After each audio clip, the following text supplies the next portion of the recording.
Você com certeza já percebeu que a gente vem falando demais sobre Covid-19. Mais uma vez, infelizmente, a gente não gostaria. Mas é importante você prestar atenção porque o contágio por Covid-19 tem se intensificado nas últimas semanas. Isso é sério. Por isso, especialistas alertam para a possibilidade de que aquela subvariante da Omicron, que a gente já comentou, esteja circulando na nossa região. O uso de máscaras de proteção, cada vez mais aderido pela população, traz à tona a realidade de que a pandemia do coronavírus não acabou. Embora tenha se passado quase um ano com baixos índices de novos casos de Covid-19, a doença tem se propagado com maior intensidade nesse momento.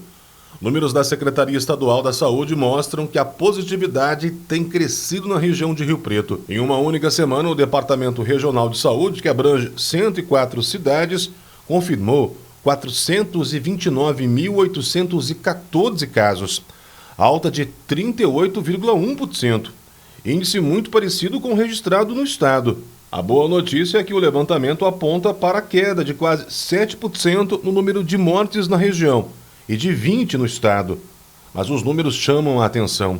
Foram 9.173 óbitos em decorrência do agravamento da Covid-19. Esse aumento ele segue uma tendência que ocorreu cerca de 3 a 4 semanas antes na Europa e está exatamente em consonância com o que nós vemos em países da América Latina, como a Argentina e o Chile. A princípio, esse aumento se limitava a casos leves, mas nós já temos percebido que as internações e inclusive alguns casos graves voltam a aumentar. E esse aumento na positividade de casos precisa ser encarado com muita seriedade e por todos nós, porque ele tem refletido nesse momento na ocupação de leitos. Para a gente entender, entre os dias 24 de outubro a 15 de novembro, nenhum paciente ficou internado aqui no Hospital de Base em São José do Rio Preto. Ou seja, a unidade conseguiu zerar por 23 dias as internações, sejam de casos suspeitos ou então confirmados. Realidade que tem mudado drasticamente nas últimas semanas. A ocupação de leitos de enfermaria na região está em 21% e 31,6% nas vagas de UTI. Este médico infectologista, que atua no Hospital de Base, explica que a BQ1 ainda não foi diagnosticada em laboratório em nenhum paciente. Mas ele acredita que a subvariante da Omicron já esteja circulando na região e seja, nesse momento, a responsável por esse crescimento. Em todas as outras cidades em que a gente viu o mesmo fenômeno epidemiológico, aumento do número de casos, aumento da taxa de positividade dos testes de Covid, a responsável foi essa subvariante. Então é bem provável que seja ela mesma. Especialistas no enfrentamento à Covid reafirmam a necessidade de concluir o ciclo vacinal para interromper a corrente de contágio e já defendem também a necessidade de uma quinta dose. Nós temos que fazer não só que as pessoas tomem a quinta dose, mas também que aquelas que ainda não receberam a terceira ou a quarta dose, que elas recebam essas doses, porque isso diminui não só a chance de adquirir, mas principalmente a chance de evoluir de forma grave com a Covid. A Beatriz fez a parte dela. A estudante pegou Covid no ano passado e decidiu afastar a possibilidade de um novo contágio.